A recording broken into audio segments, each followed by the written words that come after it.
안녕하세요. 대공영사 목종입니다. 오늘도 여러분들과 함께 정의결사문 공부해 보도록 하겠습니다. 교재 33쪽입니다. 중간쯤 되죠. 하물며 이 목숨의 변화가 무상하여 찰나도 보존하기 어려우니 삽시간에 사라지는 부싯돌의 불꽃이나 바람 앞에 등불, 잦아드는 파도나 석양의 노래도 비유될 수가 없습니다. 우리 그러죠. 바람 앞에 등불이다.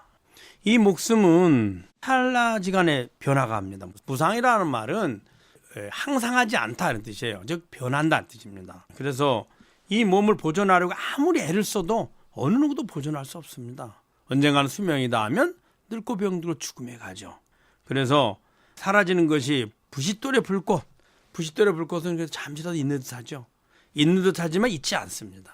그리고 바람 앞에 등불이요 잦아드는 파도나 석양의 노을에도 비유될 수가 없습니다. 이 말은 무슨 말이냐? 사실 우리 몸을 비유를 이제 여몽, 환포, 영 이렇게 비유는 하긴 합니다. 그렇지만 사실은 그거보다 더 빨리 변합니다. 왜 그러느냐? 시간이 흐르면 예를 들어 어제의 몸이 오늘의 내 몸이 아닙니다. 이미 몸은 변했죠.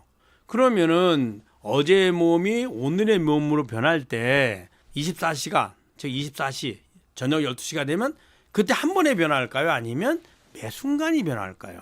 매 순간순간 변합니다. 뭔 분일까요? 모든 사물이 매 순간순간 변합니다. 우리는 그 순간순간 변화하는 것을 알아차리지 못하고 하루가 지나면 변하고 하루도 알아차리지 못하죠. 한 달쯤 지나면 조금 변한 것 같아. 한 1년쯤 지나면 그래 변했어. 한 10년쯤 지나면 어우 많이 변했어. 이렇게 하는 겁니다. 1년의 변화는 하루의 변화의 연장선이고 하루의 변화는 매 순간의 연장선입니다. 매 순간은 1초, 0.1초, 0.0000001초도 매 순간입니다. 즉 매 순간 변하는 거죠. 즉 순간 0.1초 전의 몸이 지금 현재의 몸이 아닙니다. 현재라고 여기는 순간에 이 몸은 또 변해서 또 다른 몸입니다. 그래서 우리가 그냥 저녁 노을과 같다 그런 말 많이 하잖아요. 저녁 노을은 그래도 시간이 있잖아요. 보통 30분 정도는 있다 사라지잖아요. 부싯돌 불꽃도 반짝하지만 1초, 2초는 머물 수 있습니다. 그러나 우리의 몸은 사실 알고 보면 그보다 훨씬 더 짧습니다. 순간에 있다가 순간에 사라지고 그걸 찰나지간 이렇게 말합니다. 순간생, 순간멸이다 이런 말을 합니다. 우리가 착각하고 있을 뿐이죠. 만약에 순간에 변하지 않으면 순간에 변하지 않는 것은 1시간도 변하지 않고 1시간이 변하지 않으면 하루가 변하지 않고 하루가 변하지 않으면 어떨까요? 아무리 오래 살아도 몸이 변하지 않는다는 뜻이죠. 그런 몸은 있지 않습니다.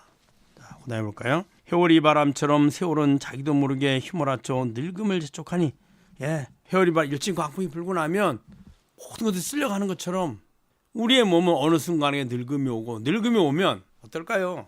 지금까지 가치 있게 여기고 그 다음에 저것이 필요해 저것이 내게 행복을 줄 거야 저건 귀한 거야 이런 것들 회오리 바람에 다 쓸려가는 것처럼 그냥 늙음이 오면 다 쓸모없이 됩니다. 지금 우리가 이건 가치 있는 거야 이건 필요한 거야 하는 것들 늙음이 오면 어떤 것도 필요하지 않습니다. 다 쓸어가죠. 그래서 늙음이 온다. 늙음 재촉하니 참마음을 아직 닦지도 못했는데 죽음의 문으로 신압으로 다가가는 것입니다. 그 마음의 주인 참마음이라 하냐면 진심이라는 말을 쓰는데 이 마음을 보면 중국 사람들이 이제 번역을 할 때 마음으로 번역을 했거든요. 근데 마음을 가만히 들여다보면 두 가지로 나뉩니다. 매 순간 변하는 마음. 그래 즐거웠다가 슬펐다가 괴롭다가 즐겁다가 기쁘다 계속 변하잖아요.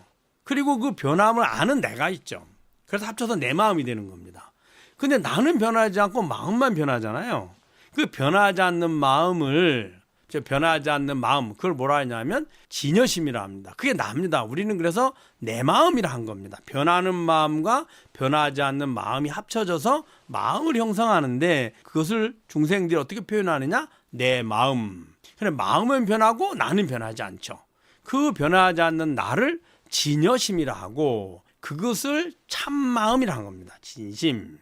진실된 마음. 왜? 나머지 마음은 매 순간 마음의 환영에 착각 때문에 일어난 거거든요. 그리고 그걸 마음의 바탕이다 그래서 심지 그리고 그것이 본내린 마음이라서 본심 이렇게 말합니다. 그래 본심, 심지, 진심, 진여심 이게 다 같은 말입니다. 그거를 제일 이해하기 쉬운 것이 바로 나입니다. 나. 그래서 나와 마음이 합쳐져서 내 마음. 그거를 이제 불교의 그런 어떤 말로 표현하면 변하지 않는 진여심과 변하는 생멸심이 합쳐져서 마음 이렇게 얘기한 겁니다. 그래서 그 진여심, 즉 나를 닦지도 못했는데, 나를 알지도 못했는데, 여기 닦다는 말은 닦다는 것이 아니라 깨닫지도 못했는데 죽음이 오죠. 그 죽음이 오면 어떨까요? 다시 나라는 바탕에 비춰진 내 마음을 지금 이 순간에 예를 들어서 이렇게 생각하면 됩니다. 내 기쁜 마음이 오면 어떡하죠? 내 기쁜 나가 되는 겁니다. 슬픈 마음이 오면 슬픈 나가 되고요. 불만족한 마음이 오면 불만족한 나가 됩니다. 그러나 마음은 기쁜 마음, 슬픈 마음, 불만족한 마음이 있지만 주인은 같잖아요. 그러면 나라는 바탕에 마음이 괴로운 마음, 슬픈 마음, 불만족한 마음, 만족한 마음이 있는 거지 나는 변하지 않죠. 이렇게 나를 깨달아야만 하는 겁니다. 그럼 마음을 구하지 않죠. 변하지 않으니까 아무리 마음이 변해도 나는 똑같으니 구할 필요가 사라지게 됩니다. 그 구할 필요가 사라진 그 나를 깨닫는 것을 열반이란단 말이에요. 열반. 자, 그러면은 그게 바로 나이니 참나 혹은 참마음 이렇게 하고요. 이걸 깨달으면 죽음이 와도 크게 내가 두려워하거나 고통스러워할 필요가 없죠. 왜 그러냐면 죽음은 육신이 죽는 건데 육신이 죽는 걸 왜 두려워하느냐. 육신이 있어야지 내가 괴로운 마음에서 즐거운 마음을 구하려 할 때 꼭 필요한 조건이거든요. 육신이 없으면 괴로운 마음에서 즐거움을 구할 때 할 수가 없습니다. 그러니까 육신을 나로 착각하게 된 거예요. 괴로운 마음에서 즐거운 마음을 구하려 할 때 그 주인을 알면 마음을 구할 필요가 없고 구할 필요가 없으면 육신이 내가 아님을 알게 되고 그럼 육신이 늙고 병들고 죽는다 한들 한편으로 정이 오래 들었으니 참 아쉽기는 하다. 우리 차를 오래 타면 고장이라고 불편하더라도 아유 그래도 정 들었어 이렇게 하잖아요. 그렇지만 그 정든 차가 아무리 정이 많이 들어도 세차만 못합니다. 세차 사면 훨씬 좋잖아요. 그것처럼 그런 마음으로 두려움과 고통이 아닌 오히려 즐거움을 받을 수 있거든요. 그 얘기한 겁니다. 근데 그 자성도 못 깨달았으면서 즉 나도 아직 깨닫지 못했는데 죽음이 다가오니 죽음은 고통과 두려움과 슬픔의 대명사잖아요. 여기서 그 얘기를 한 겁니다. 해오리 바람처럼 세월은 자기도 모르게 휘몰아쳐 늙음을 재촉하니 참마음을 아직 닦지도 못했는데 죽음의 문으로 희남으로 다가가는 것입니다. 매 순간순간 우리는 죽음을 향해서 가고 있죠. 자, 그 다음을 볼까요? 35쪽입니다. 옛날 함께 돌아다니며 공부하던 사람들을 떠올리며 오늘 아침 10손가락을 헤아려 보니 현명하거나 어리석거나 가리지 않고 열의 9은 죽었습니다. 아마 이 정의 결사를 쓸 때 이 진흥국사 스님께서 아마 연세가 어느 정도 된 것 같습니다. 이제 나이가 보통 우리도 보면 이제 저 같은 경우도 30대, 40대, 50대까지만 해도 내 주위에 내가 잘 알고 인연 깊은 도반이나 혹은 지인들이 살아있는 건강한 분들이 훨씬 많거든요. 근데 60대를 넘었으면 서서히 아시는 분 혹은 지인, 도반들이 돌아가시기 시작합니다. 그러니까 70이 넘으면 어떨까요? 반은 살고 반은 돌아가시죠. 요즘 수명이 길어졌다 하지만 80이 되면 어떨까요? 돌아가신 분이 훨씬 많습니다. 그리고는 이제 남은 사람 몇 명 없어서 오늘이 내 차례일까? 내년이 내 차례일까? 누군가 돌아가셨다면 다음은 내가 아닐까? 이렇게 두려워합니다. 그게 우리의 인생이거든요. 특히 스님들은 이제 출가해서 해탈 열반을 얻고자 부모 형제를 할애하고 출가를 했어요. 출가해서 나름대로 열심히 부처님 법을 배우고 실천한다 했는데 그 근본 목적지인 해탈 열반을 얻지 못했는데 어느 순간인가 머리는 휘어지고 몸은 불편해지고 그리고 죽음이 눈앞에 와 있죠. 그런데 여기서 만약에 내가 이번 생에 깨닫지 못한다면 다음 생에 어떻게 깨닫겠습니까? 노력이라도 열심히 해놨으면 인연을 지었으니 다음 생에도 부처님 법을 만날 것이고 실천할 수 있는 몸도 받을 것이고 더 좋은 조건을 만나겠지만 출가하고 나서도 욕망과 집착에 몸과 마음을 나로 착각해서 구했다면 다음 생에 어떻게 부처님 법을 만나겠습니까? 몸과 마음을 나로 여기서 내가 구하던 욕망의 조건들을 구하겠죠. 여기서 한탄하고 있는 겁니다. 그래서 옛날 함께 돌아다니며 공부하던 즉 도반들을 사람들을 떠올리니 오늘 아침 10손가락으로 헤아려 보니 현명하거나 어리석거나 좀 똑똑했거나 혹은 뭐 수행을 열심히 했거나 열심히 안 했거나 뭐 어리석거나 그거 따지지 말고 해보니까 열의 9은 죽었더라 이 말입니다. 그게 곧 나의 모습입니다. 내 모습. 이 방송을 듣고 있는 각자 자신의 모습 조만간에 그 모습이 올 겁니다. 살아있는 사람들도 저들처럼 서서히 병들고 늙어가고 있습니다. 돌아가신 분만 아니라 예를 들어서 초심자 때는 30대 막 그때는 야 무슨 수행을 했느니 어느 선방에서 났느니 지금 어디서 무슨 소임을 살고 있느니 그 다음에 이제 그 안 것 때는 어디를 갈 것이며 어느 큰 스님을 뵐 건지 이런 걸 주로 물어봅니다. 근데 이제 40대를 넘어서 50대, 60대쯤 가면 만나면 제일 먼저 묻는 게 그 요즘 건강하세요? 건강을 묻습니다. 어디 불편하지 않느냐고. 혹시 병원에 가지 않냐고 묻습니다. 그러면 70이 넘으면 어떨까요? 아, 누구 그 스님 잘 있대. 그 도반. 요즘 건강하대? 혹시 돌아가신 건 아냐? 이런 거 묻습니다. 80이 넘으면 어떨까요? 들려오는 소리는 아는 지인이나 도반이 돌아가셨다는 이야기만 주로 들어옵니다. 내 스스로 돌아보면 남은 것은 늙고 병들고 지친 몸뚱아리 하나 남아있죠. 그게 눈앞에 와 있습니다. 그게 스님들만 그럴까요? 우리 제가자들은 어떨까요? 젊었을 때는 어떤 사업을 하고 어떤 공부를 하고 누구를 만나고 내가 어디를 여행하고를 주로 이야기합니다. 그러다가 50이 넘어 60이 넘으면 그래 그 사람 아직 직장 다닌대? 아직 은퇴 안 했대 정년? 이런 거 물어보죠. 정년하고 뭐 한대? 이런 묻습니다. 근데 그러다가 조금 지나 70 되면 어떨까요? 아유 어디 안 아프대? 누가 죽었다는데? 이런 얘기합니다. 80이 넘으면 어떨까요? 아이고 누가 죽었다는데 너는 괜찮아? 묻습니다. 90 넘으면 어떨까요? 80 중반에 넘어서면 아유 이제 내가 내 차례구나. 난 어떻게 해야지? 이렇게 합니다. 이게 중생들의 삶의 모습입니다. 우리가 그렇게 열심히 하고 실천했던 모든 것들이 늙고 병들고 죽음이 오면 다 가치 없이 저 먼지처럼 날아갑니다. 그래서 원효 스님 말씀하셨죠. 100년 탐물은 일조진이요 3일 수심이 천재보다.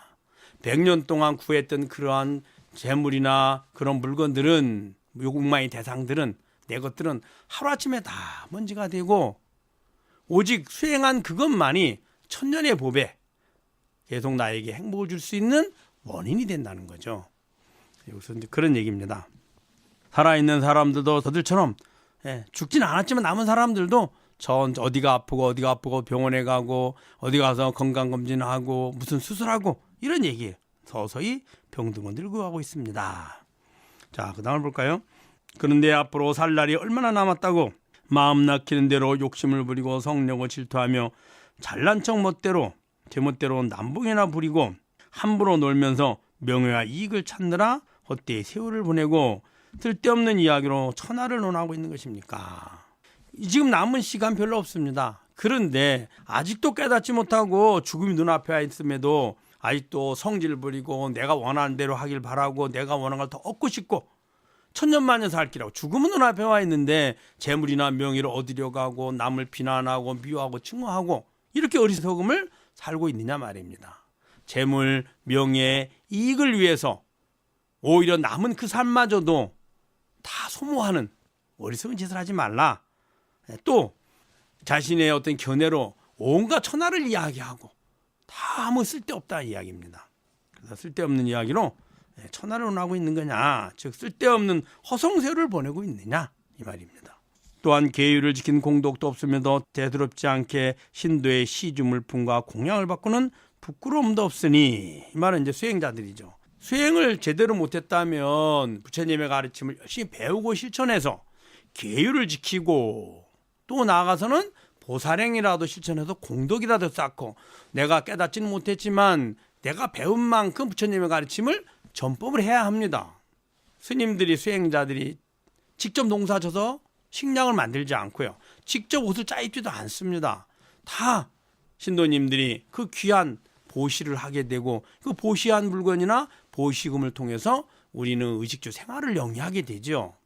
그러면 그 신도님들이 우리에게 보시를 할 때 왜 보시를 할까요? 옷이 필요한 사람이 옷값을 주는 거는 옷을 사서 행복을 얻고 싶기 때문입니다. 배고픈 사람이 그 음식점에 가서 음식값을 주는 거는 그걸 통해서 내가 배부름의 즐거움을 얻으려고 하는 거죠. 그 스님들에게 왜 할까요?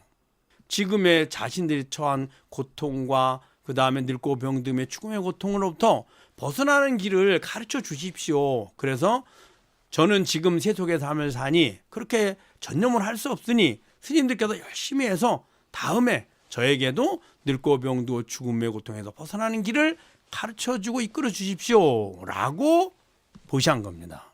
부처님 전에 보시하고 스님들에게 보시하고 절에 보시란 거죠. 그런데 그걸 제대로 실천하지 않으면 어떨까요? 다 빚입니다. 그거 돈 1,000원이 1,000원이 아니라 생로병사 늙고 병들어서 벗어나는 건데 그 가치가 얼마나 될까요? 아마 수백억은 되지 않을까요? 그 수백억의 가치를 해 주십사고 1,000원을 드렸다면 그 1,000원은 수백억 원짜리가 되는 겁니다. 1,000원짜리가 아닙니다. 그게.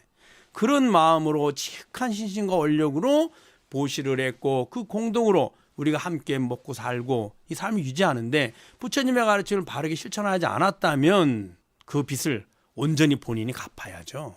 그래서 여기서 이런 말을 하고 있는 겁니다.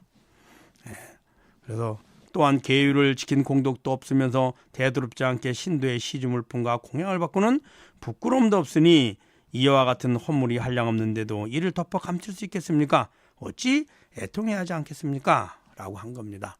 여러분 잘 아셨죠? 여러 번 듣고 주위에 알리고 또 함께 수행을 해보시기를 부탁드립니다. 다음 시간에 뵙도록 하겠습니다. 감사합니다.